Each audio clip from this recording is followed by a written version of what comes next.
గలతీ పత్రిక 5వ అధ్యాయము, గలతీ పత్రిక 5వ అధ్యాయము 13వ వచనం నుండి 26వ వచనం వరకు చదువుకుందాం. గలతీ పత్రిక 5వ అధ్యాయము 13వ వచనం నుండి 26వ వచనం వరకు. సహోదరులారా, మీరు స్వతంత్రులుగా ఉండుటకు పిలువబడితిరి. స్వతంత్రులుగా ఉండడానికి పిలువబడ్డారు. అయితే ఒక మాట, ఆ స్వాతంత్ర్యమును శారీరక క్రియలకు హేతువు చేసుకొనక ప్రేమ కలిగిన వారై ఒకనికొకడు దాసులై ఉండుడి. ధర్మశాస్త్రమంతయు నిన్ను వలె నీ పొరుగువానిని ప్రేమించుము అను ఒక్క మాటలో సంపూర్ణమై ఉన్నది. అయితే మీరు ఒకనినొకడు కరుచుకుని భక్షించిన ఎడల మీరు ఒకని వలన ఒకడు బొత్తిగా నశించిపోదురేమో చూచుకొనుడి. నేను చెప్పినదేమనగా, ఆత్మానుసారముగా నడుచుకొనుడి, అప్పుడు మీరు శరీరేచ్ఛను నెరవేర్చరు. శరీరము ఆత్మకును, ఆత్మ శరీరమునకును విరోధముగా ఆపేక్షించును. ఇవి ఒకదానికొకటి వ్యతిరేకంగా ఉన్నవి కనుక మీరేవి చేయ నిశ్చయింతురో వాటిని చేయకుందురు. మీరు ఆత్మ చేత నడిపింపబడిన ఎడల ధర్మశాస్త్రమునకు లోనైన వారు కారు. శరీర కార్యములు స్పష్టమై ఉన్నవి. అవేవనగా జారత్వము, అపవిత్రత, కాముకత్వము, విగ్రహారాధన, అభిచారము, ద్వేషములు, కలహము, మత్సరములు, క్రోధములు, కక్షలు, భేదములు, విమతములు, అసూయలు, మత్తతులు, అల్లరితో కూడిన ఆటపాటలు మొదలైనవి. వీటిని గూర్చి నేను మునుపు చెప్పిన ప్రకారము ఇట్టి వాటిని చేయువారు దేవుని రాజ్యమును స్వతంత్రించుకొనరని మీతో స్పష్టముగా చెప్పుచున్నాను. అయితే ఆత్మ ఫలమేమనగా ప్రేమ, సంతోషము, సమాధానము, దీర్ఘశాంతము, దయాళుత్వము, మంచితనము, విశ్వాసము, సాత్వికము, ఆశా నిగ్రహము. ఇట్టి వాటికి విరోధమైన నియమమేదియూ లేదు. క్రీస్తు యేసు సంబంధులు శరీరమును దాని ఇచ్చలతోనూ దురాశలతోనూ సిలువ వేసి ఉన్నారు. మనము ఆత్మను అనుసరించి జీవించు వారమైతిమా, ఆత్మను అనుసరించి క్రమముగా నడుచుకుందము. ఒకరికొకరము వివాదమునకు రేపకయు, ఒకరి ఎందొకరము అసూయ పడకయు, వృధాగా అతిశయపడకయు ఉందము. దేవునికి మహిమ కలుగును గాక. హల్లెలూయా.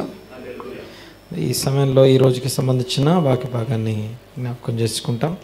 అందులో 23వ వచనం చూడండి ఒకసారి. ఇట్టి వాటికి 22వ వచనంలో ఆత్మఫలము అని రాస్తుంది. అనండి ఒకసారి మాట. The fruit of the spirit. Fruits of the spirit కాదు, the fruit of the spirit. అంతేగాని ఫ్రూట్స్ ఆఫ్ ద స్పిరిట్ కాదు. ఆత్మఫలములు అని లేదు, ఆత్మఫలము సింగులర్.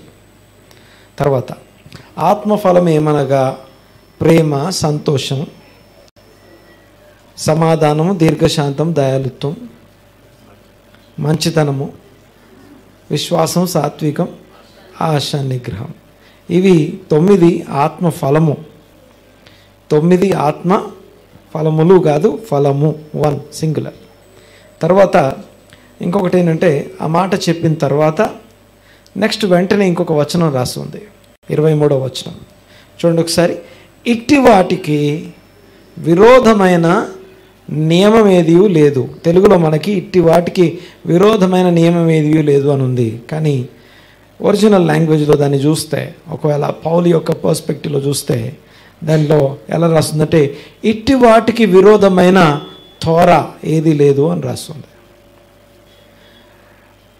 మన లాంగ్వేజ్ వల్ల కొంచెం కన్ఫ్యూజ్ అవుతాం మనం. కన్ఫ్యూజన్. ఫర్ ఎగ్జాంపుల్, ముందు మొదలుపెట్టినప్పుడు ఏమని రాస్తుంది అక్కడ 14వ వచనంలో, ధర్మశాస్త్రమంతయు నిన్ను వలె నీ పొరుగువానిని ప్రేమించుట అని రాస్తుంది. ధర్మశాస్త్రమంతయు నిన్ను వలె నీ పొరుగువాని ప్రేమించుట అనే ఒక్క మాటలో నెరవేర్చబడి ఉన్నది, సంపూర్ణమై ఉన్నది అని చూస్తున్నాను. అంటే ఆ ఒక్క మాట అట సంపూర్ణం చేసేసిందట మొత్తం ధర్మశాస్త్రాన్ని.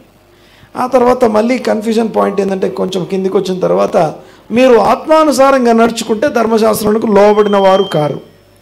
అంటే ధర్మశాస్త్రానికి లోబడిన వారు కారు అంటే పైన ఉన్న మాట ప్రకారం చూసుకుంటే, అంటే ఇక నేను నిన్ను వల్ల నీ పొరుగుని ప్రేమించాల్సిన అవసరం లేదని కాదు. ఓకే, కన్ఫ్యూజ్ అవ్వాల్సిన అవసరం లేదు.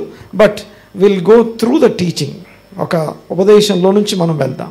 గమనించండి ఒకసారి.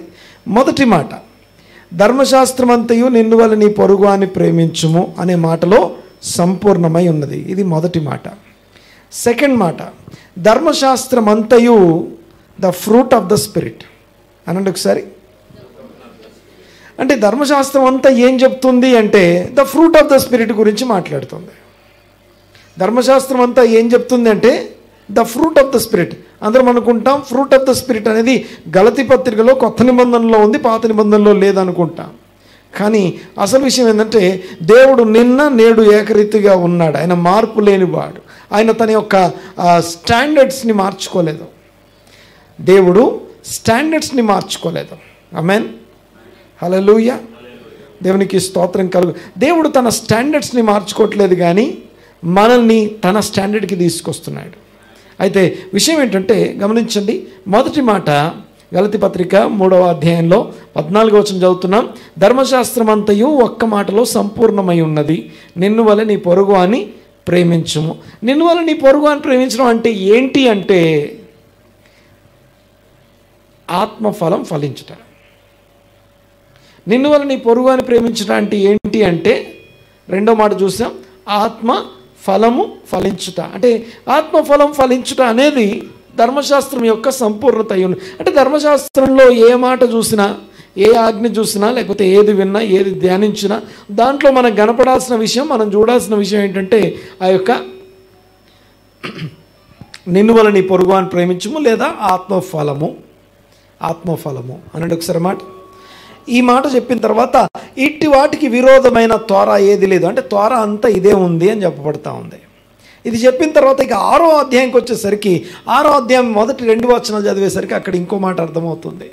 దీన్ని ఏమంటారంటే the law of Christ, Torah of Christ అని రాస్తుంది.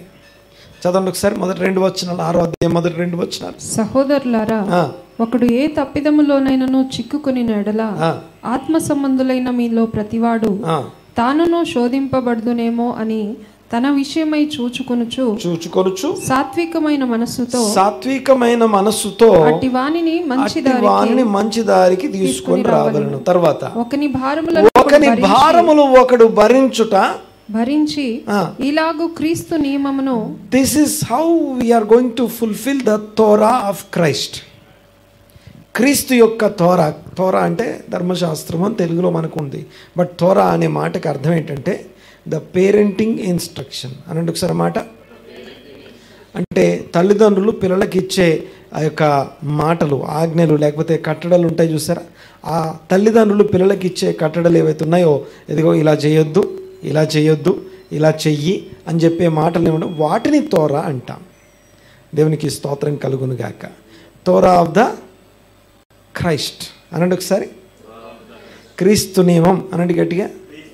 ఓకే, చూడండి ఒకసారి, మళ్ళొకసారి చెప్తాను. 3 మాటలు చదువుకున్నాం, 3 మాటలు మాట్లాడుకున్నాం. మొదటి మాట, ధర్మశాస్త్రం అంతయు నిన్ను వలె నీ పొరుగు అని ప్రేమించుట అనే ఒక్క మాటలో సంపూర్ణమై ఉన్నది. ఒకటి. రెండో మాట ఏం మాట్లాడుకున్నాం? నిన్ను వలె నీ పొరుగు అని ప్రేమించడం అంటే అర్థం ఏంటంటే ఆత్మఫలం ఫలించుట అనండి ఒకసారి మాట. ఆత్మఫలం ఫలించుట అంటే అర్థం ఏంటంటే దాన్ని టోటల్గా చూసి ఏమంటాం? The Torah of Christ. ఒకని భారములు ఒకరు భరించుట. ఈ 3 విషయాలు ఒకే సంగతి గురించి మాట్లాడుతుంది, ఒకే విషయాన్ని తెలియజేస్తుంది. చాలా జాగ్రత్తగా గమనించాలి. ఈరోజు మనం మాట్లాడుకునే పాయింట్ ఏంటంటే ఆత్మఫలము అనే పాయింట్. ఇది జస్ట్ స్మాల్ టాపిక్ కాదు. దీన్ని మనము ఒక సిరీస్ లాగా ధ్యానించబోతున్నాం. ఆత్మఫలము, the fruit of the spirit అనండి ఒకసారి మాట. ఈ the fruit of the spirit అనే మాటని ఎలా ధ్యానించాలి? సో దేవుడు నిన్ను నన్ను ఏం కోరుకుంటున్నాడు? నీకు నాకు ఆ ధర్మశాస్త్రం ఇవ్వడంలో ఆయనకున్న ఉద్దేశం ఏంటి? ఆ క్రీస్తు ధర్మశాస్త్రం 2 వేరు కాదు. ఆ వాక్యము ధరించుకున్న, శరీరం ధరించుకున్నటువంటి యేసు, క్రీస్తు, ధర్మశాస్త్రం అంతా ఒకటే. ఆమేన్. దేవునికి మహిమ కలుగును గాక. అయితే ఆ క్రీస్తు మనకి అనుగ్రహించబడడం ద్వారా మనము ఆత్మఫలం ఫలించడానికి భూమి మీద ఉన్నాం. ఆమేన్. దేవునికి స్తోత్రం. దేవుడు నీ నుంచి ఏం కోరుకుంటున్నాడంటే, 1 నిన్ను వలె నీ పొరుగు అని ప్రేమించుము. ఆ ప్రేమించడం కోసం ఆత్మఫలం ఫలించుట, దీన్నంతటినీ కలిపి క్రీస్తు ధర్మశాస్త్రం అంట. ఆత్మ ధర్మశాస్త్రం, స్పిరిట్ ఆఫ్ ద లా, తోరా అనే మాట ముగ్గురికి వాడబడుతుంది. ఓకే, తోరా ఆఫ్ ద లార్డ్, తోరా అంటే ధర్మశాస్త్రం, దేవుని ధర్మశాస్త్రం. 2 తోరా ఆఫ్ క్రైస్ట్, క్రీస్తు ధర్మశాస్త్రం. 3 పరిశుద్ధాత్మ ధర్మశాస్త్రం, తోరా ఆఫ్ ద స్పిరిట్. ఓకే, ఆత్మ నియమం. రోమపత్రిక 8వ అధ్యాయం చదవండి ఒకసారి. రోమిలకు రాసిన పత్రిక 8వ అధ్యాయం చూడండి ఒకసారి. రోమిలకు రాసిన పత్రిక 8వ అధ్యాయం మొదటి నుంచి. ఇప్పుడు క్రీస్తు యేసునందున్న వారికి ఏ శిక్షా విధియు లేదు. తర్వాత క్రీస్తు యేసునందు జీవమునిచ్చు ఆత్మ యొక్క నియమం. ఆ ఆత్మ యొక్క నియమం అన్న దగ్గర the spirit of the law అని రాస్తుంది. The spirit of the law, Torah of the Holy Spirit. Okay, మరొకసారి చెప్తాను. Torah of the Lord, Torah of the Lord, Torah of the Christ, Torah of the Holy Spirit. క్రీస్తు ధర్మశాస్త్రం, పరిశుద్ధాత్మ ధర్మశాస్త్రం, దేవుని ధర్మశాస్త్రం. అన్నీ వేరు కాదు, అన్నీ ఒకటే. అన్నిట్లో ఉన్న కామన్ పాయింట్ ఏంటంటే నిన్ను వలని పొరుగు అని ప్రేమించము. ఎలా ప్రేమిస్తామంటే నన్ను దేవుడు ఎలా చూస్తున్నాడంటే ఆత్మ సంబంధమైన చెట్లలాగా చూస్తున్నాడు మనల్ని. ఎలా చూస్తున్నాడు? గట్టిగా చెప్పండి ఒకసారి. ఇక్కడ ఉన్న మనందరము కూడా ఎలాంటి వారమై ఉన్నామంటే ఆత్మ సంబంధమైన చెట్లు అయి ఉన్నాము. ఈ ఆత్మ సంబంధమైనటువంటి చెట్లు అయినటువంటి మనము ఎలాగ ఫలిస్తాం, ఎలా ఫలించాలి, దీని గురించి ఇంకా కొంచెం వివరంగా మనం నేర్చుకోవడం కోసం మొదటి కీర్తనలోకి వెళ్తాం. ఎక్కడికి వెళ్తాం? మొదటి కీర్తన. అక్కడ ఏమని రాస్తుంది?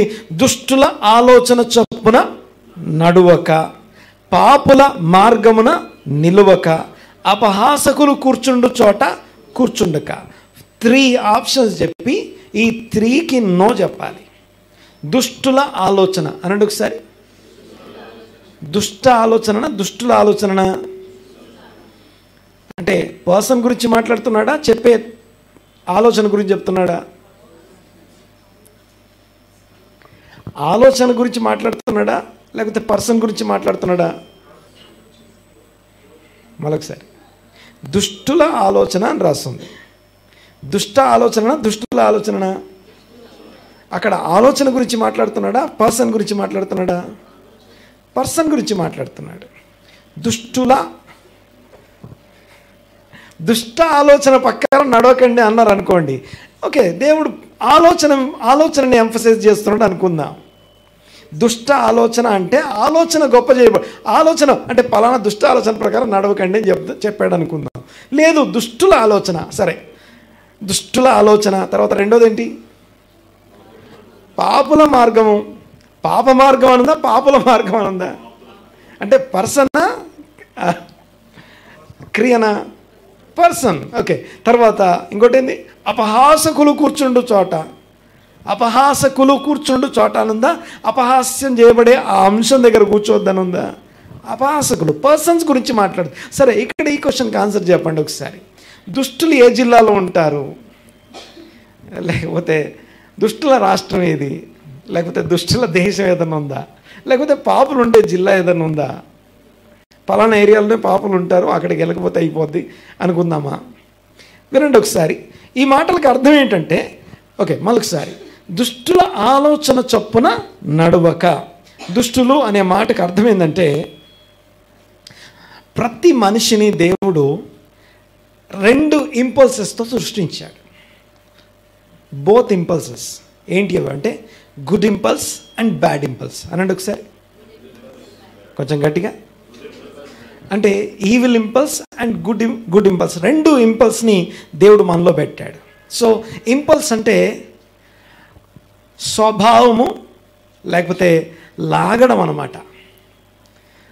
స్వభావం ఏంటంటే అది లాగుతూ అంటే మన లోపల ఉన్నటువంటి ఒక దుష్ట స్వభావం లాగుతూ ఉంటుంది ఒక పక్కకి, ఇంకో పక్కకి దేవుని యొక్క మంచి స్వభావం ఇంకో పక్కకి లాగుతూ ఉంటుంది. ఈ 2 స్వభావాలు ఎక్కడున్నాయి? మన లోపల కలిగి ఉన్నాం. ఓకే, అర్థమవుతుందనే మాట్లాడేది. ఈ 2 స్వభావాలు మన లోపలే ఉన్నాయి. అయితే ఈ 2 స్వభావాల మధ్యలో మనం ఉండి మనల్ని దేవుడు ఏం కోరుకుంటున్నాడంటే నీ పూర్ణ ఆత్మతో, with all your soul, with all your heart, with all your mind, నీ పూర్ణ ఆత్మతో, నీ పూర్ణ హృదయంతో, నీ పూర్ణ మనస్సుతో నీ తండ్రి అయిన దేవుణ్ణి ప్రేమించాలి. అంటే అర్థం ఏంటంటే even with all your evil impulses ఏవైతే ఉన్నాయో ఆ ఈవిల్ ఇంపల్స్ని కూడా అధిగమించి ఓవర్కమ్ చేసి దాన్ని లోబర్చుకొని దాన్ని దాటి గుడ్ ఇంపల్స్తోని మంచి దేవుడు మంచివాడు, గాడ్ ఈజ్ గుడ్ అంటాం కదా. గాడ్ ఈజ్, ఆయనలో దుష్టత్వం ఏమీ లేదు, ఆయన లోపల ఈవిల్ ఇంపల్స్ అనేది ఉండదు. మన లోపల ఈవిల్ ఇంపల్స్ ఉంటుంది. ఓకే, ఈవిల్ ఇంపల్స్ అంటే అర్థం ఏంటో చెప్తాను చూడండి ఒకసారి, మీకు అర్థం కావడానికి ఈ ఒక మాటని జ్ఞాపకం చేస్తాను. కయీను హేబేలు ఉన్నారు అనుకుందాం. ఓకే, ఎవరు?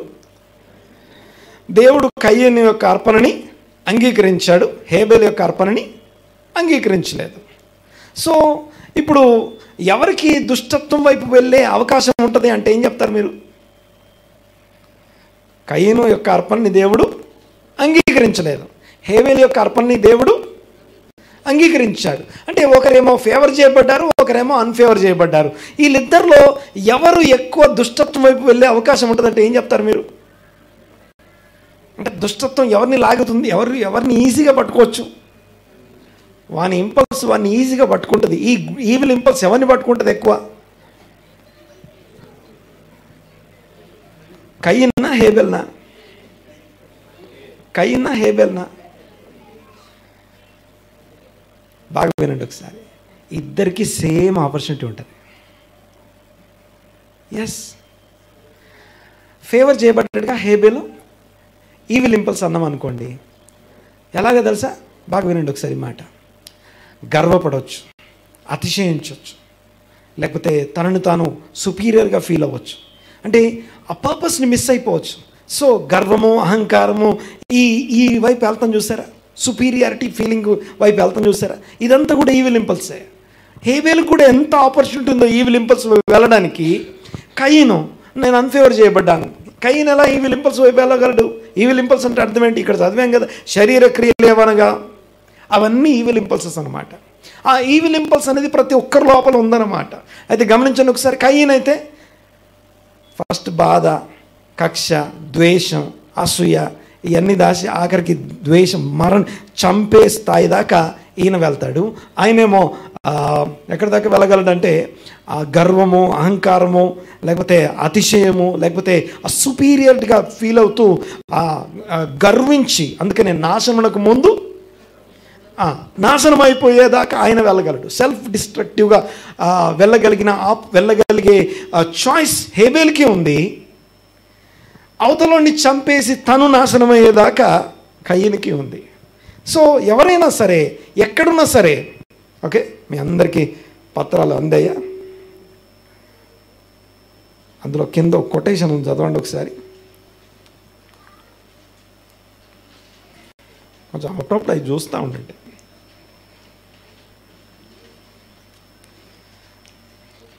చదివారా? చదవండి కింద.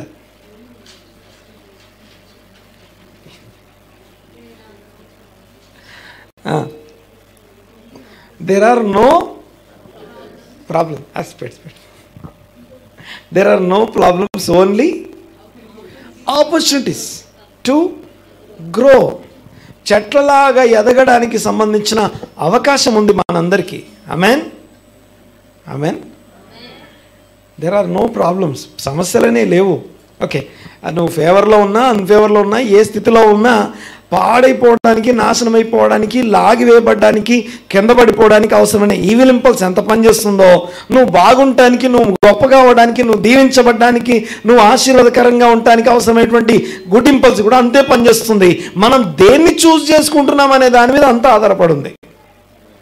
ఆమేన్, హల్లెలూయా, దేవునికి స్తోత్రం కలుగును గాక. చూడండి ఒకసారి. అయితే ఇక్కడ నా పాయింట్ ఏంటంటే, ఆత్మ సంబంధమైనటువంటి ఫలములు గురించి మాట్లాడుకుంటున్నాం. ఆత్మ సంబంధమైన ఫలం అనే మాట, the fruit of the spirit అనండి ఒకసారి మాట.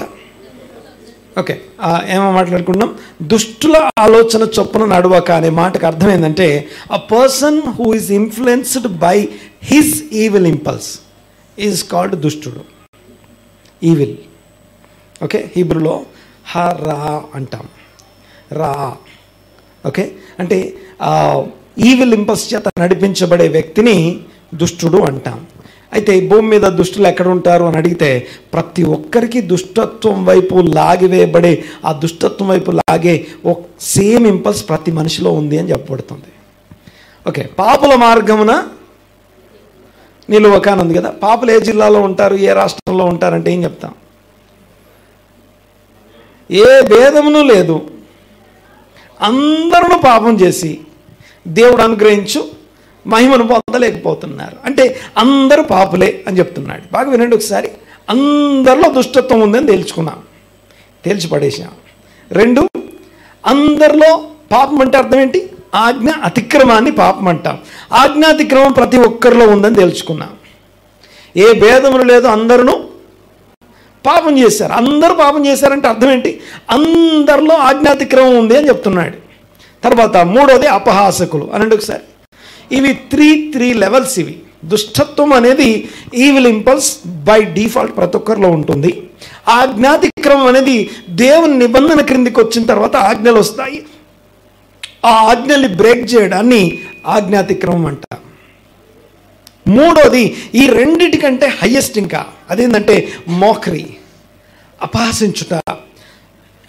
ఒక వ్యక్తిని కానీ, ఒక సిచ్యువేషన్ని కానీ, లేకపోతే ఒక సమస్యని కానీ మనము కామెంట్ చేసి అపహాసిస్తున్నాము అంటే we are not mocking that situation, we are not mocking that ఆ పర్సన్ని మాక్ చేయట్లేదు, కానీ ఆ పర్సన్ని సృష్టించిన దేవుని మాక్ చేస్తున్నాం.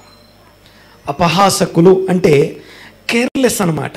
ఇంకా ఈ దుష్టత్వం యొక్క ఈవిల్ ఇంపల్స్ దాటి, ఆజ్ఞలు అతిక్రమించడం అనేది దాటి, ఇది మోర్ సిన్ఫుల్నెస్ అనమాట, హైయెస్ట్ లెవెల్ ఆఫ్ సిన్ఫుల్నెస్. ఈ 3 ప్రకారం నడవక, నిలవక, కూర్చోక చెప్పి తర్వాత ఏమని వస్తుంది? యెహోవా ధర్మశాస్త్రమునందు అనండి ఒకసారి మాట. The Torah of the lord, యెహోవా ధర్మశాస్త్రమునందు దివారాత్రము ఆనందించుచు, దాని యందు ఆనందించుచు దానిని ధ్యానించువాడు బ్లెస్డ్, ధన్యుడు. ఆమేన్, ఆమేన్ అనండి గట్టిగా. మన తెలుగు బైబిల్లో మాత్రమే ఒక గ్రంథం స్టార్టింగ్ పాయింట్ పదము దుష్టుడు అని స్టార్ట్ అవుతుంది. వేరే ఏ భాషలో స్టార్ట్ కాదు. ఇంగ్లీష్లో బ్లెస్డ్ అని స్టార్ట్ అవుతుంది. హీబ్రూలో కూడా ఆశ్రయి అనే పదంతో, అనగా బ్లెస్డ్, దీవించబడిన వాడు అని స్టార్ట్ అవుతుంది. ఏ భాషలోకి వెళ్ళినా దీవించబడిన, ఆశీర్వదించబడిన స్టార్ట్ అవుతుంది. ధన్యుడు, ధన్యత అనే పదంతో స్టార్ట్ అవుతుంది. కానీ మన తెలుగు బైబిల్లో మాత్రమే, ఎందుకంటే అది చాలా ఇంపార్టెంట్. ఒక పుస్తకం, ఒక గ్రంథం యొక్క మొదటి పదము లేదా మొదటి వచనము ఆ పుస్తకం యొక్క టైటిలే ఉంటుంది. కానీ తెలుగు బైబిల్లో 3వ వచనం రాసింది ధన్యుడు అనే పదం. యాక్చువల్గా ధన్యుడు అనే పదం 1వ వచనంలో మొదలు పెట్టాలి. ధన్యుడు ఎవరనగా అని స్టార్ట్ చేయాలి. అలా స్టార్ట్ కాకుండా దుష్టులు అనే పదంతో కీర్తన గ్రంథం స్టార్ట్ అవుతుంది. అది మన భాషలో తెలుగు భాషలో మాత్రం నేను గమనించాను. మిగతా ఈవెన్ హిందీలో కూడా లేదా ఇలాగా. ఛత్తీస్గఢ్ వెళ్ళినప్పుడు హిందీ బైబిల్ చూస్తే అందులో కూడా లేదు. దీవించబడిన వారనే స్టార్ట్ అవుతుంది. సరే, నా పాయింట్ ఏంటంటే ఈ దీవించబడిన వారు ధన్యులు ఎలా ఉంటారు అంటానికి, ఒకటి దుష్టుల ఆలోచన చొప్పున నడవక, పాపుల మార్గమున నిలువక, అపహాసకులు కూర్చుండు చోట కూర్చుండక, యెహోవా ధర్మశాస్త్రమునందు దివారాత్రము ఆనందించుచు దానిని ధ్యానించువాడు ధన్యుడు. ఎల్లప్పుడూ దేవుని యందు, దేవుని మాటల యందు, దేవుని ఆజ్ఞల యందు ధ్యానిస్తూ ఉండేవాడు. అయితే ఈ రోజున ఆత్మఫలము అంటే ఏంటో మనం నేర్చుకోవడానికి ప్రయత్నం చేస్తున్నాం. గమనించండి ఒకసారి. ఆ ధ్యానించేవాడు ఎలా ఉంటాడు అంటే, మొట్టమొదట వాడు నాటబడిన చెట్టులాగా ఉంటాడు. We are all spiritual trees in the eyes of the lord. దేవుడు మనల్ని చూస్తే ఎలా చూస్తాడు?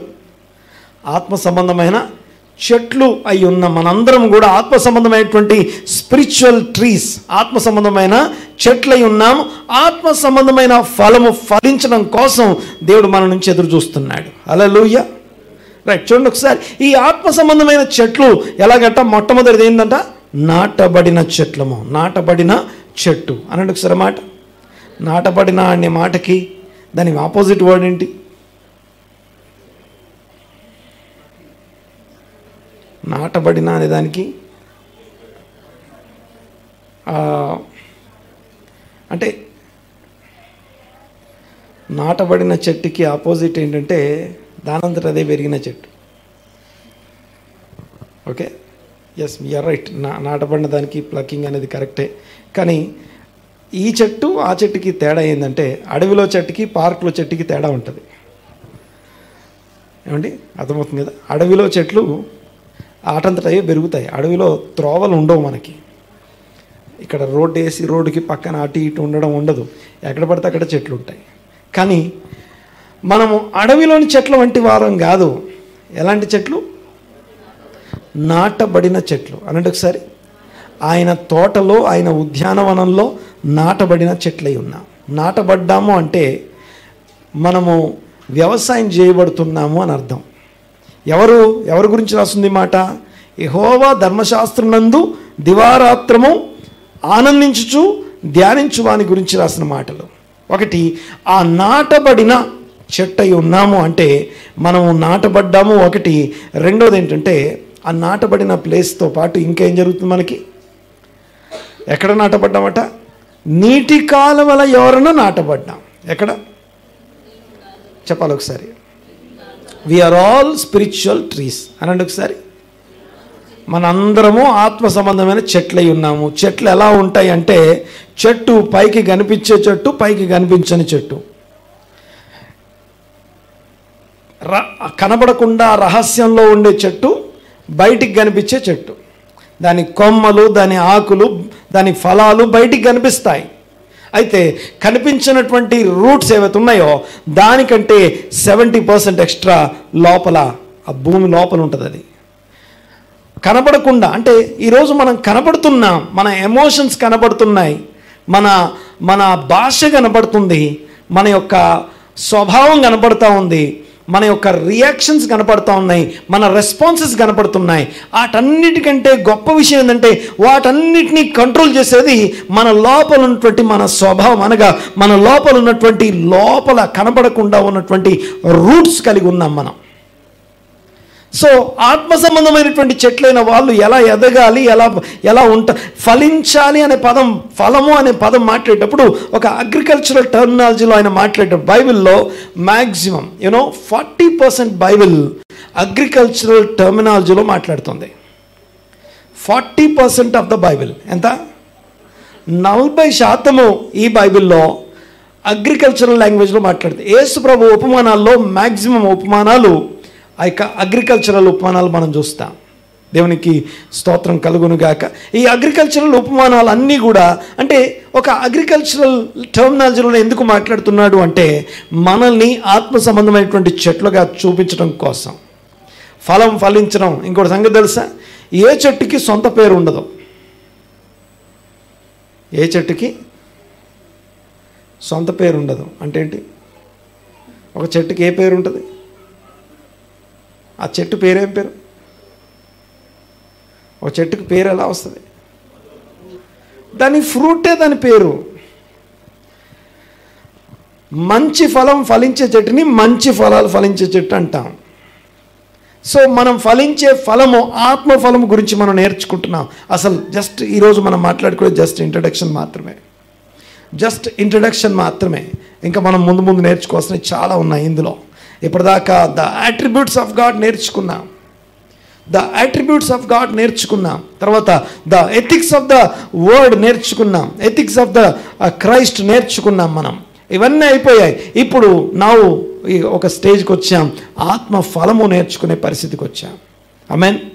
ఇది ఎక్కడో గలతీ పత్రికలో ఉన్నటువంటి ఆత్మఫలం కాదు. ఈ ఫలాలన్నీ కూడా ఎక్కడి నుంచో మొదలుపెట్టి రాయబడి ఉన్నాయి. ఆదికాండం నుండే ఈ ఫలాలు రాసున్నాయి. ఈ ఫలాల గురించిన వివరాలు రాసున్నాయి. ప్రతి వర్డ్ యొక్క రూట్స్ ఎక్కడో ఉన్నాయి. ప్రతి పదం యొక్క రూట్స్ ఎక్కడో ఉన్నాయి. వాటిని నేర్చుకోవాలంటే ముందు వీటికి సంబంధించినటువంటి ఇంట్రడక్షన్ మనకు కావాలి ఈరోజు.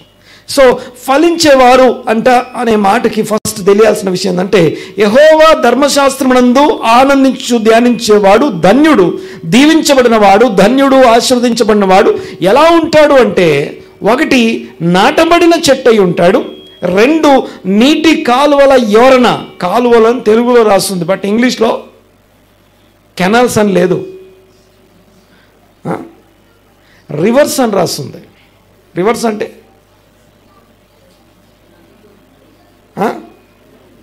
నదులు, కెనాల్స్ అంటే కాలువలు, నీటి కాలువల ఎవరన్నా లేదు, అనేకమైనటువంటి నదుల ఎవరన నాటబడిన చెట్టు అని రాస్తుంది. నాటబడిన చెట్టు. తర్వాత ఎక్కడ నాటబడ్డాం? ప్రొవిజన్ దగ్గర నాటబడ్డాం, రిసోర్సెస్ దగ్గర నాటబడ్డాం. అయితే గమనించండి ఒకసారి. పాయింట్ ఏంటంటే నాటబడిన చెట్టు, ఒకటి చెట్టు ఎలా ఉంటుందో ముందు చెట్టు గురించి మాట్లాడుకొని ఇందులోకి వచ్చేద్దాం. ఫలం ఫలించాలంటే చెట్టు ఫలిస్తుంది. చెట్టు అంటే మనం ఎలా చెట్టు అయి ఉన్నామో ముందు మాట్లాడుకోవాలి. మొదట మనము లోపల వేర్లు లోపల ఉంటాయి. బయటికి కనిపించే చెట్టు కన్నా కనిపించని చెట్టు 70% ఉంటుంది. మనకు కనబడే చెట్టు 30% మాత్రమే. మనకు కనిపించే చెట్టు యావరేజ్గా 30% మాత్రమే మనం పైగా చూస్తాం, బయట కనిపించేది. కానీ ఆ చెట్టు కదలకుండా నిలబడి ఉండటానికి, అది ఎదగడానికి, ఫలించడానికి, పచ్చగా ఉండటానికి దాని లోపల అది రోజు 70% ఎదుగుతూ ఉంది. బయట ఎక్కువ ఎదుగుతామా, లోపల ఎక్కువ ఎదుగుతామా అంటే ఏం చెప్పాలి? ఎక్కువ ఎదగాల్సిన అవసరం ఎక్కడుందంటే లోపల ఎదగాలి. లోపల ఒక మనిషి ఎదిగే కొద్దీ బయట ఆటోమేటిక్గా ఎదుగుతాడు. రైట్, చూడండి ఒకసారి. సో లోపల ఉన్న వేర్లు ఏం చేస్తాయంటే, ఈ వేర్లు ఏం చేస్తాయంటే ఆ నీళ్ళ నుంచి రిసోర్సెస్ స్వీకరిస్తాయి, తీసుకుంటాయి, తింటాయి, తాగుతాయి. సో చెట్టుకి వాటర్ ఎవరు తాగుతారు? వాటర్ ఎవరు తాగుతారు చెట్టులో? చెట్టు లోపల ఉన్న ఏ పార్ట్ నీళ్ళు తాగుతుంది? నీళ్ళు పోసేటప్పుడు ఎక్కడ పోస్తాం? ఎక్కడ పోయాలి? మామూలుగా ఏదో స్టైల్గా పైన పోస్తాం, ఏదో ఆకులు పోస్తాం. ఆకుల మీద ఆకులు తాగవుగా నీళ్ళు తాగేది ఎవరు? రూట్స్ తాగుతాయి. సో రూట్స్ లోపల ఉన్నటువంటి రూట్స్ నీళ్ళు తాగాలంటే చూడండి ఒకసారి. ఇంకో విషయం ఏంటంటే యేసు ప్రభు ఉపమానం చెప్పేటప్పుడు ఆయన 3 ఫెయిల్యూర్ థింగ్స్ని మాట్లాడతాడు. ఒకటి ఫెయిల్యూర్ సాయిల్ని మాట్లాడతాడు, అంటే ఇక త్రోవ పక్కన నేల, సాయిల్ ప్రాబ్లం అది. సెకండ్ది ఏంటంటే వేరు మరియు నీరు. వేరుకి నీరుకి మధ్యలో అడ్డం వచ్చే ఒక చెట్టు ఎదగడానికి 3 రిసోర్సెస్ ఖచ్చితంగా ఉండాలి. 3 రిసోర్సెస్ ఉండాలి. ఒకటి రైట్ సాయిల్ అనండి ఒకసారి. రైట్ సాయిల్, సరైనటువంటి నేల కావాలి. రెండోది ఏంటంటే వాటర్ రిసోర్సెస్ ఉండాలి. ఏముండాలి? వాటర్ సోర్స్ ఉండాలి. నెక్స్ట్ మూడోది ఏంటి? సన్ లైట్ ఉండాలి. ఏముండాలి? సన్లైట్. ఈ మూడిట్లో ఏ ఒక్కటి మిస్ అయినా ఫలమును మనం ఎక్స్పెక్ట్ చేయలేము. ఈ మూడిటి యొక్క ఫెయిల్యూర్ గురించి యేసు ప్రభు విత్తువాని ఉపమానం చెప్తున్నాడు. యేసు ప్రభు యొక్క విత్తువాని ఉపమానంలో 3 విషయాలు చూస్తాం. ఫస్ట్ది ద ఫెయిల్యూర్ సాయిల్. ఫస్ట్ ఏంటి? ఫెయిల్యూర్ సాయిల్ అంటే త్రోవ పక్కన అని తెలుగులో మనం చూస్తాం, కానీ యాక్చువల్గా లూకాసు వార్తలో చూస్తే ఒకడు త్రొక్కుతున్నటువంటి స్థలంలో ఒక విత్తనం విత్తితే ఏమవుద్ది?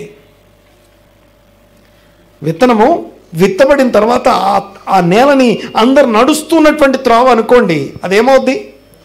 మొలకెత్తది కదా. So that is not the right soil. త్రోవ పక్కన అని మత్తయి సువార్తలో మార్కులు రాస్తుంది. బట్ లూకాసు వార్తలో ఏం రాస్తుందంటే, లూకాసు వార్తలో అందరూ తొక్కుతున్నారు ఆ నేలని అని రాస్తాడు.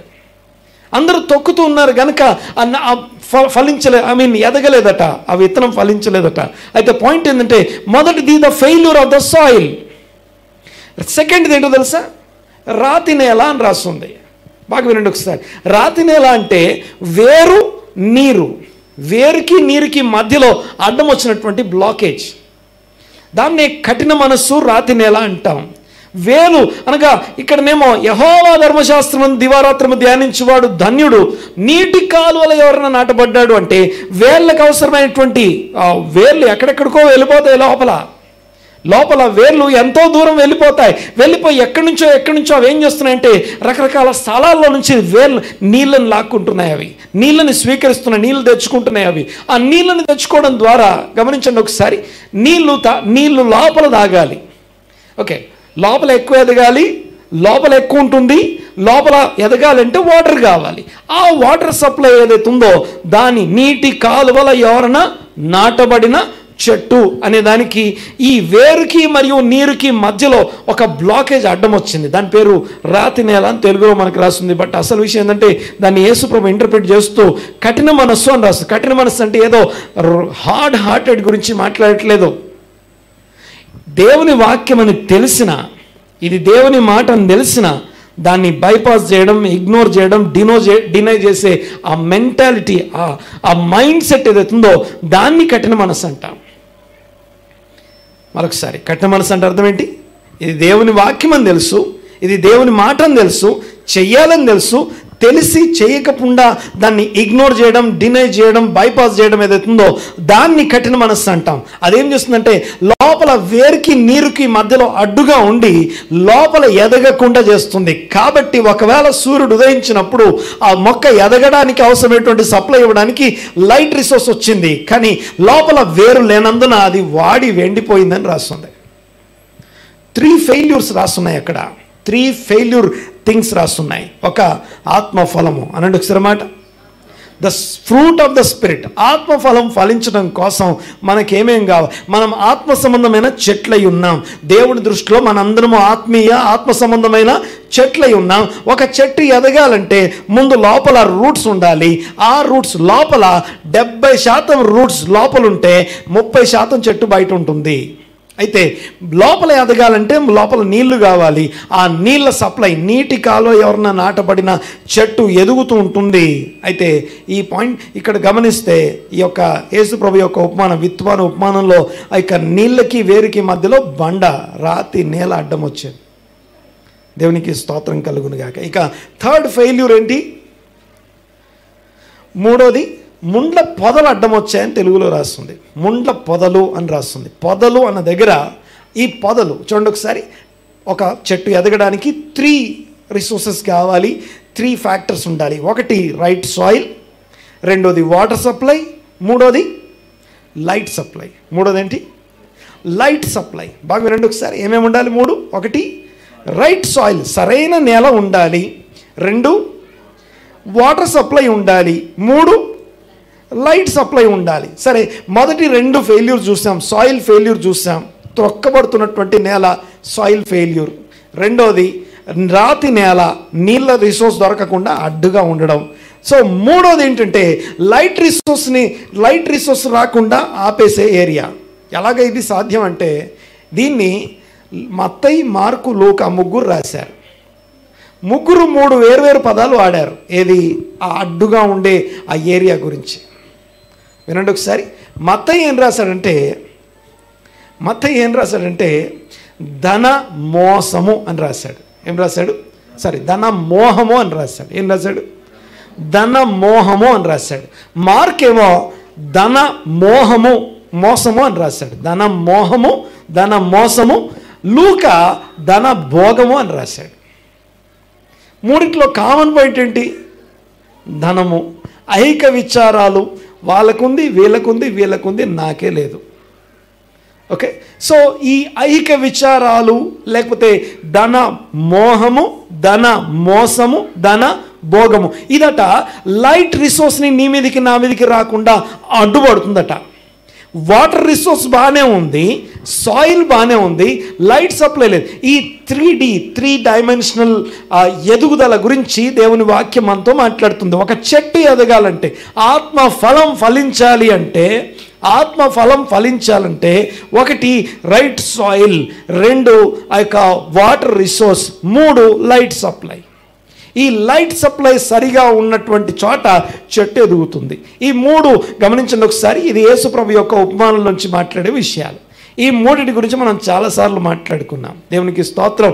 అయితే మనమట దుష్టుల ఆలోచన చొప్పున నడువక, పాపుల మార్గమున నిలువక, అపహాసకులు కూర్చుండు చోట కూర్చుండక, ఇలా చెయ్యని వాళ్ళు యెహోవా ధర్మశాస్త్రమునందు దివారాత్రము ఆనందించు దానిని ధ్యానించువాడు ధన్యుడు. అతడు ఎలా ఉంటాడు అంటే, ఒకటి నాటబడిన చెట్టులాగా ఉంటాడు.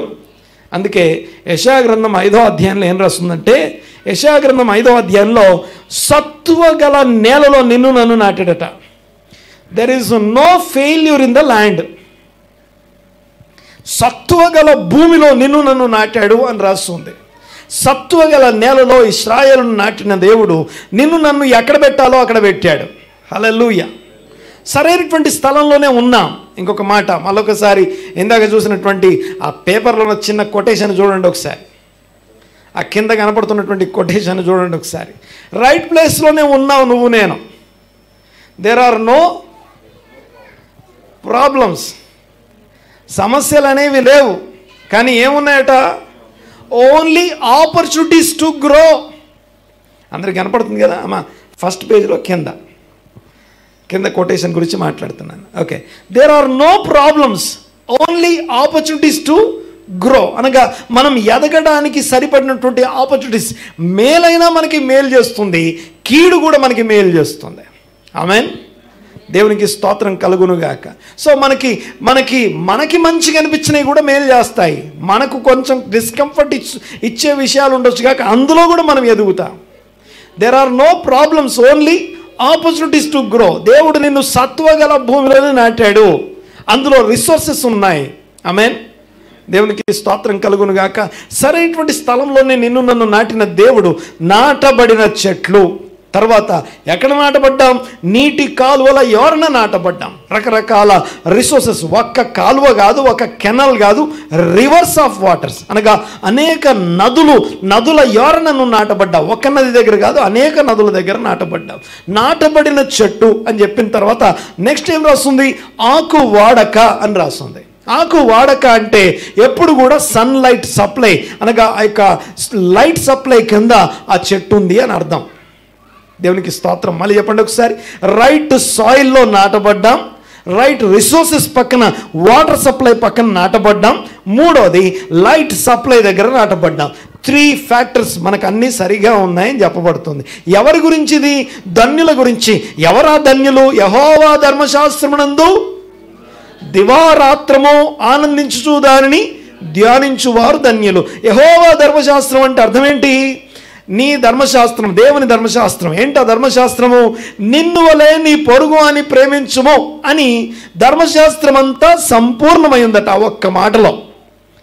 దేవుని ధర్మశాస్త్రంలో ఏముందట? నిన్ను వలె నీ పొరుగువానిని ప్రేమించుము అనే ఒక్క మాటలో సంపూర్ణమై ఉన్నది. 1. 2 ఇంకొక మాట కూడా చదువుకున్నాం మనం.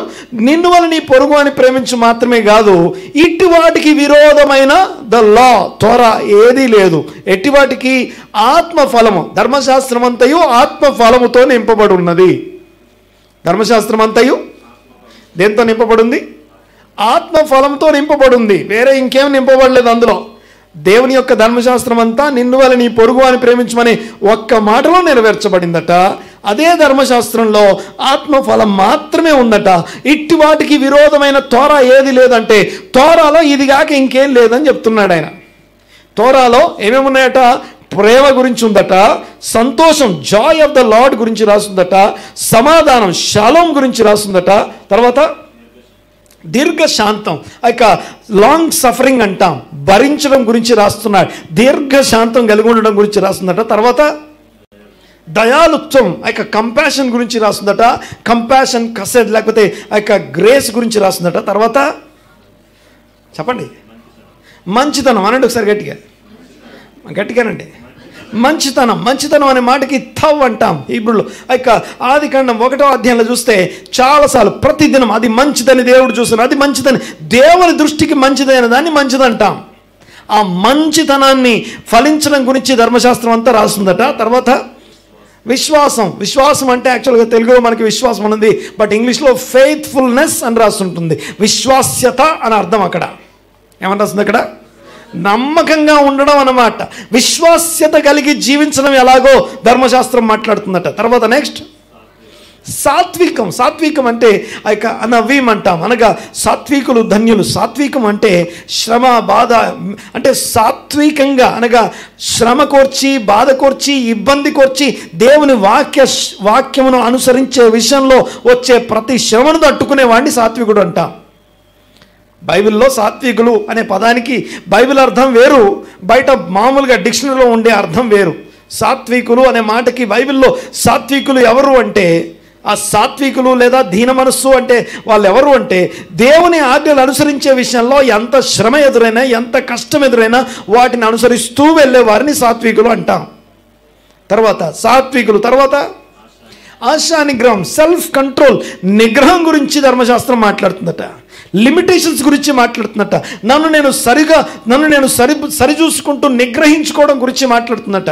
ఎలా పడితే అలా ఉండకుండా. ఇది ధర్మశాస్త్రము యొక్క సారాంశం అని చెప్పబడుతుంది. ఆమేన్. దేవునికి స్తోత్రం. మరొకసారి, ధర్మశాస్త్రం అంతయు నిన్ను వలె నీ పొరుగువాని ప్రేమించమనే ఒక్క మాటలో సంపూర్ణమై ఉన్నది. ఆ ధర్మశాస్త్రం అంతా దేవుని యొక్క ఆత్మ ఫలము గురించి రాస్తుంది. దేవుని ప్రేమ, దేవుని యొక్క వీటి గురించి దేవుని వాక్యం వివరించినంత వివరంగా ఈ భూమి మీద ఉన్న ఏ పుస్తకాలు వివరించవు, ఇక ఏ లింగ్విస్టిక్ అనగా ఏ భాష కూడా వివరించలేదు. దేవునికి స్తోత్రం కలుగునుగాక. దేవుడు నిన్ను ఎంత ప్రేమిస్తున్నాడో, ఏమేం కోరుకుంటున్నాడో జస్ట్ ఒక ఎగ్జాంపుల్ చెప్పేసి ఈ రోజుకి నేను ముగిస్తాను. జస్ట్ ఒక ఉదాహరణ చెప్పేసి నేను ముగిస్తాను. దేవుని వాక్యంలో యాక్చువల్గా అయితే నిబంధన పలకల గురించి మాట్లాడాలి, కానీ అదంతా చెప్పకుండా వాక్యంలో 10 ఆజ్ఞలు అని రాస్తుంది. ఒకసారి ఈ వచనం చదవండి. ఒకసారి ద్వితీయోపదేశకాండం 4వ అధ్యాయం 13వ వచనం. డ్యూటరానమీ 4:13. మరియు మీరు చేయవలనని ఆయన విధించిన నిబంధనను అనగా 10 ఆజ్ఞలను మీకు తెలియచేసి 10 ఆజ్ఞలను మీకు తెలియజేసి 2 రాతి పలకల మీద వాటిని వ్రాసెను. యాక్చువల్గా ఆ రాతి పలకల మీద వ్రాయబడిన వాటిని ఏమంటామంటే యాక్చువల్గా 10 ఆజ్ఞలను తెలుగులో రాస్తుంది. హీబ్రూలో అక్కడ ఒక పదం రాసి ఉంటుంది. ఆజ్ఞలు అనే పదానికి మిజ్వోత్ అని రాసి ఉండాలి. మిజ్వోత్ అని ఉండాలి, కానీ మిజ్వోత్ అని కాకుండా దెబ్రోత్ అని రాస్తుంది. దెబ్రోత్ అనే మాటకి 10 ఆజ్ఞలు అని కాదు, 10 మాటలు అని అర్థం. అనండి ఒకసారి కొంచెం గట్టిగా. 10 మాటలు అంటే 10 నిబంధన మాటలు అన్నమాట. అందులో ఒక మాటను ఎక్స్ప్లెయిన్ చేస్తాను. ఓకే, మిగతా అన్నీ మీకు తెలుసు, కానీ ఒక మాట గుర్తు చేసేసి ముగించుకుందాం. ఓకే, ఆ 10 ఆజ్ఞల్లో ఉదాహరణకి మొదటి 5 కాకుండా నెక్స్ట్ 5 మాట్లాడుకుంటే, నరహత్య చేయరాదు. యేసుప్రభు వివరించారు దాన్ని. ఏమని? నీ సహోదరుని చూసి కోప్పడితే నరహత్య చేసినట్టేట. ఏం చేస్తే? కత్తి తీసుకొని పొడవక్కర్లేదు, కోప్పడితే నరహత్య చేసినట్టే. తర్వాత రెండోది చెప్పండి.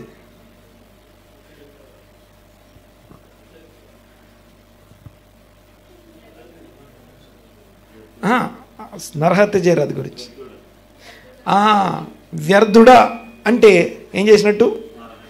ఒకటి కోప్పడితే నరహత్య, వ్యర్థుడా అంటే నరహత్య, మూడోది ద్రోహి అంటే నరహత్య. ఈ మూడు లెవెల్స్ ఆఫ్ నరహత్యలు ఇవి. సరే, ఆయన ఎక్స్ప్లెయిన్ చేశారు. తర్వాత వ్యభిచరింపరాదు అనే దాన్ని కూడా ఆయన ఎక్స్ప్లెయిన్ చేశారు. ఒక స్త్రీని మోహపు చూపుతో చూస్తే అప్పుడే నీ మనసులో, నీ హృదయంలో ఆ స్త్రీతో వ్యభిచరించావు అంటాడు. సో అంటే ఇవన్నీ కూడా ఆత్మ సంబంధమైన విషయాలు. ఆజ్ఞలన్నీ కూడా ఆత్మ సంబంధమైనటువంటి విషయాలు తప్ప శారీరక సంబంధమైన చెయ్యాలా వద్దా, ఎస్ నో కాదు. ఆజ్ఞల్ని ఎట్ట చూడాలనో ఒకసారి ఈ మాట చూడండి. ఒకసారి ఇటు ఎస్ ఇటు నో రెండు పక్కన పెడదాం.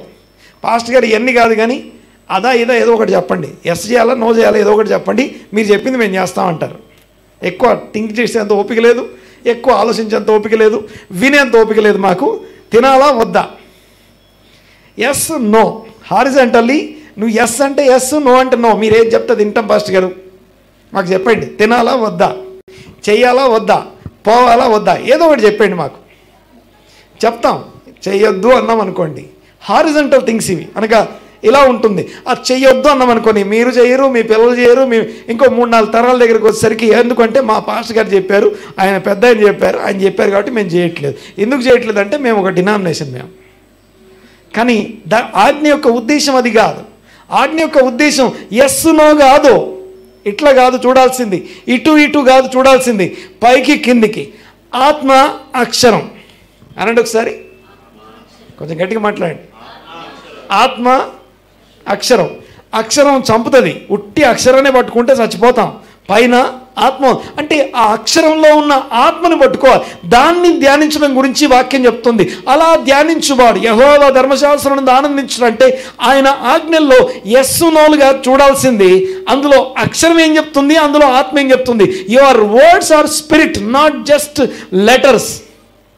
Your words are not just letters, your words are spirit. నీ వాక్యము అక్షరాలు కాదు, నీ వాక్యము ఆత్మ అయి ఉన్నది. ఆమేన్. సరే, దేవునికి స్తోత్రం. ఇక వినండి ఒకసారి, ఈ ఒక్క మాట చెప్పేసి నేను ముగిస్తాను. ఆ దొంగతనం గురించి ఒక మాట చెప్పేసి నేను క్లోజ్ చేస్తాను. దొంగతనం చేయరాదు అనండి ఒకసారి. ఇప్పుడు నరహత్య గురించి యేసు ప్రభు చెప్తే ఏమర్థమవుద్దంటే అందరు హంతకులను తీరిపోతారు. ఏమండి, అంతేనా? యేసు ప్రభు యొక్క ఆయన క్లాజెస్, ఆయన సెక్షన్స్ కనుక పెట్టి చూస్తే అందరం నరహంతకులకు తేలిపోతాం. చూసి కోప్పడ్డాం, వ్యర్థుడా అన్నాం, ద్రోహి అని కూడా అన్నాం. So we are all murderers. అందుకే మీ చేతులు రక్తంతో తడిసిపోయాట. మీ చేతులు ఎత్తాం పైకి, పరిశుద్ధమైన చేతులు ఎత్తాం, కానీ మీ చేతులన్నీ రక్తంతో ఉన్నాయి అంటాడు ఆయన. చూడండి ఒకసారి. సేమ్ అలాగే అంటే ఆయన చెప్పాక అర్థమైంది. సో ఇప్పుడు నేను చెప్పేది విన్న తర్వాత మీకు అర్థమవుద్ది. నేను కాదు, అది పౌలు యొక్క ఎక్స్ప్లెనేషన్ చెప్తాను. వినండి ఒకసారి. దొంగతనం గురించి పౌలు గారు ఎక్స్ప్లెనేషన్ చెప్తాను. అది విన్న తర్వాత ఇక్కడ ఉన్న అందరం దొంగలం అయిపోతాం. వినండి ఒకసారి. ధ్యానించడం గురించి మాట్లాడుతున్నాను. ఇలా ధ్యానిస్తూ జీవించడం ద్వారా మనము దేవుని యొక్క ధర్మశాస్త్రమును ధ్యానిస్తూ ఉండడం ద్వారా మనం ఏమవుతామంటే నాటబడిన చెట్ల వలె ఉండి ఫలిస్తాం. ఆకు వాడక తన కాలమందు తగిన ఫలం ఫలించే వారమై ఉంటాం. ఆమేన్. సో దొంగతనం చేయరాదనే మాటని పౌలు యొక్క ఎక్స్ప్లెనేషన్. దొంగిలించువాడు ఇక మీదట దొంగిలించక అని రాస్తాడు. ఎఫెసీ పత్రిక 4వ అధ్యాయం. అది తర్వాత చదువుకోండి ఇంటికి పోయిన తర్వాత. ఏమనుంది? దొంగిలించువాడు మారిపోయి ఇక మీదట దొంగిలించక. మరి ఏం చేయాలట? మీరు అంటారు, నేను ఎవరిది తీసుకోలేదండి, ఎవరిది ముట్టుకోలేదండి, ఎవరిది, నా దాంట్లో నేనే ఉన్నాను అని చెప్తాం. కానీ ఆయన ఏమంటాడు తెలుసా? దొంగిలించువాడు ఇక మీదట దొంగిలించక అక్కరగలవానికి పంచిపెట్టుటకు ఏం చేయాలట? చెప్పాలి. అక్కరగల వారికి పంచిపెట్టాలి. అక్కరగలని వాళ్ళు చుట్టూ మాకు చాలామంది ఉన్నారు. వాళ్ళకి పంచిపెట్టాలని మనసు ఉంది. ఉందండి? ఉంటే పంచేస్తంగా. పంచిపెట్టడానికి మనసు ఉంది. కానీ ప్రాబ్లం ఏంటంటే అక్కరగలవానికి పంచిపెట్టుటకు వీలు కలుగునట్లు, అక్కరగలవానికి పంచిపెట్టుటకు వీలు కలుగునట్లు మీ సొంత చేతులు, ఇప్పటిదాకా దొంగతనాలు చేశారు, ఇప్పటి నుంచి మీ సొంత చేతులతో కష్టం చేయండి, మంచి పని చేయండి. మళ్ళీ దొంగతనం చేయకండి. ఉన్నోడిది దోసుకోవాలి, లేని వాళ్ళకి పెట్టాలి. రాబిన్ హుడ్ అది చెప్పట్లేదు పౌలు. దేవుని వాక్యం అది చెప్పట్లేదు. ఉన్నోడి దగ్గర దోసుకొని లేనోడికి పెట్టమని చెప్పట్లేదు వాక్యం. చూడండి ఒకసారి. అక్కరగలవానికి దొంగిలించువాడు ఇక మీదట దొంగిలించక అక్కరగలవానికి పంచిపెట్టుటకు వీలు కలుగునట్లు ఏం చేయాలట? మీ సొంత చేతులతో మంచి పని చేయాలి, కష్టం చేయండి. ఎంత కష్టం చేయాలంటే అక్కరగలవానికి ఎంతమంది నీకు కనపడదు అంతమందికి పంచిపెట్టే స్థాయిలో నువ్వు ఉండాలి. అవతల ఉన్న వారికి పంచిపెట్టాలి మనసు ఉంది సార్ నాకు, కన్నా డబ్బుల్లో ఉండి దేవుడు ఇస్తే నేను ఇస్తా అంటాం. ఓకే, అదే దేవుడు ఇస్తే మేము ఇస్తాం. అలా వాక్యం అలా చెప్పలేదు. ఏమని రాస్తుందంటే నీ చేతులతో కష్టపడి ఓకే ఇతరులకు పంచిపెట్టడానికి సంబంధించిన పొటెన్షియల్ ఆపర్చునిటీ నీకు ఉంది. ఇంకొంచెం కష్టపడితే ఇంకొంచెం ఎక్కువ సంపాదిస్తావు. ఆ సంపాదించింది అక్కడికెళ్ళినోడు పంచిపెడతావు. అలా పంచిపెట్టకుండా నువ్వు దాచిపెట్టుకున్న ప్రతిసారి, నీ పనిని దాచిపెట్టిన ప్రతిసారి నువ్వు అవతల దోచుకుంటున్నావు అని చెప్తున్నాడు ఆయన. మరొకసారి అర్థం కాలేదు ఈ మాట చెప్పేసి ముగించేస్తాను, ప్రార్థన చేసుకుందాం. ఇయ్యాలనుంది, అక్కడికెళ్ళిన చుట్టూ ఉన్నారు, ఇయ్యాలనుంది, మనసు ఉంది, కానీ ఇవ్వకుండా మనం సైలెంట్గా కూర్చున్నాం. సైలెంట్గా కూర్చున్నామంటే వాళ్ళకి ఇవ్వాల్సినటువంటి ఆ టైం ఫ్రేమ్, లేకపోతే కష్టం చేసి సంపాదించి, లేకపోతే క్రియేట్ చేసి ఆపర్చునిటీస్ క్రియేట్ చేసి అవతలకి ఇవ్వగలిగిన కెపాసిటీ పొటెన్షియల్ కలిగి ఉండి ఇవ్వకుండా నా దాంట్లో నేనే ఉండడం ఏదైతే ఉందో అది నువ్వు వాక్యం ధ్యానించలేదు. ఇంకా ఏం చేస్తున్నావు? దొంగతనం చేస్తూనే ఉన్నాం. ఏం చేస్తున్నాం? దొంగతనం ఇంకా జరుగుతూనే ఉంది మన లోపల. దేవునికి స్తోత్రం కలుగునుగాక. దేవుడు సత్వగల భూమిలో నాటాడు, నీటి కాలువల యొద్దన నాటాడు, ఆకు వాడకుండా లైట్ సప్లై ఉంది. నీ వాక్యం వెల్లడి అవుట తోడనే సప్లై వెలుగు కలుగును. ఆ వెలుగు జీవపు వెలుగు. ఆ జీవపు వెలుగుతో ఆత్మ సంబంధమైన చెట్లలాగా మనం ఉండాలని ఆయన కోరుకుంటున్నాడు. ఆమేన్, హల్లెలూయా, దేవునికి స్తోత్రం. ఆ చెట్లు ఏం చేయాలి? ఫలించాలి. చెట్టుకి సొంత పేరు ఉండదు. చెట్టుకి సొంతంగా ఏ చెట్టుకి సొంత పేరు ఉండదు. ఏం పేరు ఉంటుంది? దాని ఫలమే దాని పేరు. అయితే యోహాను సువార్తలో బాప్తిసం ఇచ్చి యోహాను అంటాడు, మంచి ఫలము ఫలించని ప్రతి చెట్టు వేరున, చెట్టు మొదలను ఏం పెట్టబడిందట? గొడ్డలి పెట్టబడింది. ఇకనైనా మారు మనస్సు పొంది మంచి ఫలము ఫలించండి. అందరూ లేచబడతాం, ఒకసారి ప్రార్థన చేసుకుందాం, కళ్ళు మూసుకుందాం. దేవుని యొక్క వాక్యాన్ని ధ్యానించడం గురించి, ఆత్మఫలం ఫలించడం గురించి మనం ధ్యానం చేస్తూ ఉన్నాం. కళ్ళు మూసుకుందాం, ఒకసారి ప్రార్థన చేసుకుందాం. అందరూ లేచిపోతాం. మా పరమ తండ్రి, స్తోత్రం స్తోత్రం స్తోత్రం నాయన. ఏకీభవించి మీ నామాన్ని గొప్ప చేయడానికి ఆరాధనపూర్వకంగా ఇంతవరకు మమ్మల్ని నడిపించినందుకు స్తోత్రం స్తోత్రం నాయన. మీ వాక్యం చేత ఇంతవరకు మమ్మల్ని దర్శించడం మీకు వందనాలు. విన్న వాక్యము మా హృదయాల్లో, మా వ్యక్తిగత జీవితాల్లో స్థిరపరచండి. మనోనేత్రాలు వెలిగించండి, జ్ఞానము ప్రత్యక్షత కలిగిన మనసు దయచండి. సంఘం అంతటిని మీ హస్తాలకు అప్పగిస్తున్నాం. ఇదిగో మీ వాక్యం చేత ఒక్కొక్కరిని మీరు తాకిన విధానం బట్టి మీకు వందనాలు. ఇదిగో విన్న వాక్యము, విత్తబడిన విత్తనము సరైన నేలలో నాటబడునుగాక. సత్తువ గల భూమిలో వారి హృదయంలోని అంతరంగంలో అది నాటబడునుగాక. ఇదిగో నాటబడి ఇదిగో వారి ఎదుగుటకు సహాయము చేయునుగాక. వాక్యము ఇదిగో విత్తబడి ఇదిగో వారిలో అంతకంతకు వర్ధిల్లున్నట్లు కృప దయచేయమని ప్రార్థన చేస్తున్నాం తండ్రి. మీకు వందనాలు. ఇదిగో ఆజ్ఞాతిక్రమానికి సంబంధించిన ప్రతి విధమైన కఠిన మనస్సు, ప్రతి విధమైనటువంటి ఆ యొక్క బంధకము రాతి నెల యేసు నామమున ఇదిగో బండను బదలగొట్టు సుత్తి వంటిది నా వాక్యం కాదన్న మీ మాటను బట్టి ఇదిగో నేలను శుభ్రపరచండి తండ్రి. స్తోత్రం నాయన. ఇదిగో నీటి యొక్క కాలువల యోరన నాటబడిన చెట్టులాగా మేమందరం ఉండడానికి అవసరమైనటువంటి కృప సంఘమంతటికి దయచేయమని ప్రార్థన చేస్తున్నాం. నీరు వేర్లంతటికి అందించండి. వందనాలు, స్తోత్రం నాయన. కృతజ్ఞతాస్తుతులు స్తోత్రం చెల్లిస్తున్నాం. ఐహిక విచారాలు, ధన మోహము, ధన మోసము, ధన భోగం, ఇదిగో ఏవైతే క్రేవింగ్స్ ఉన్నాయో, డిజైర్స్ ఉన్నాయో, ఇదిగో నేను ప్రభా వేరే వేరే విషయాల మీద మనసు పెట్టుకొని దేవుని కంటే దేవుడు ఇచ్చేదాన్ని ప్రేమించే ఆ మనసు నుంచి సంఘం అంతటికి విడుదల ప్రకటిస్తున్నాం. స్తోత్రం స్తోత్రం నాయన. మీకు వందనాలు. మీ బిడ్డల చేతుల కష్టాన్ని దీవించండి, ఆశీర్వదించండి. వారి పనిపాటలను దీవించండి, ఆశీర్వదించండి. ఉద్యోగాల్ని, వ్యాపకాలని, వ్యాపారాలు మీ హస్తాలకు అప్పగిస్తున్నాం. దీవించి ఆశీర్వదించి స్థిరపరచమని ప్రార్థన చేస్తున్నాం నాయన. కేవలం మీకే వందనాలు. మనోనేత్రాలు వెలిగించండి. జ్ఞానము ప్రత్యక్షత కలిగిన మనసు సంఘమంతటికి దయచేయండి. దేవా మీకు వందనాలు, స్తోత్రం నాయన. ఇదిగో నేను ప్రతి విధమైన ఈవిల్ ఇంపల్స్ నుంచి, ఆ యొక్క దుష్టత్వం నుండి మీ బిడ్డలను తప్పించండి. మీలో ప్రతి వాని దుష్టత్వం నుంచి మళ్లించడానికి ఆయన తన సేవకుని పుట్టించాడన్న మాటను బట్టి మీకు వందనాలు, స్తోత్రం నాయన. క్రీస్తు యేసును మాకు అనుగ్రహించిన విధానం బట్టి వందనాలు, స్తుతులు, స్తోత్రం చెల్లిస్తున్నాం.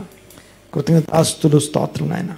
ఇదిగో క్రీస్తు యేసు గొప్ప నామమున మీ కృప, మీ కనికరము సంఘం అంతటి ఎడల విస్తరింపజేయండి. ఈ దినము విన్న వాక్యం వారి హృదయాల్లో స్థిరపరచమని ప్రార్థన చేస్తున్నాం. ఇదిగో దివారాత్రము ఆనందించుచు మీ వాక్య ధ్యానములో సంఘమంతా కొనసాగుటకు కృప దయచేయండి ప్రభువా. మీకు వందనాలు.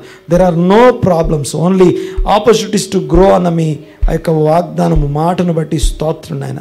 మీకు వందనాలు, స్తోత్రము స్తోత్రం నాయన. ఏకీవించిన ప్రతి ఒక్కరిని దీవించండి, ఆశీర్వదించి స్థిరపరచమని, ఆశీర్వదించమని, ఇంకను దీవించమని అడుగుతా. అభిషేకంలోనూ ఇదిగో నెమ్మది సమాధానంలో మీ బిడ్డలు విస్తరింపజేయమని వేడుకుంటూ స్తుతించి ఆరాధించి ఈ ప్రార్థన నజరేయుడైన యేసుక్రీస్తు నామమున అడిగి బ్రతిమాలు వినంత వేడుకుంటున్నాం తండ్రి.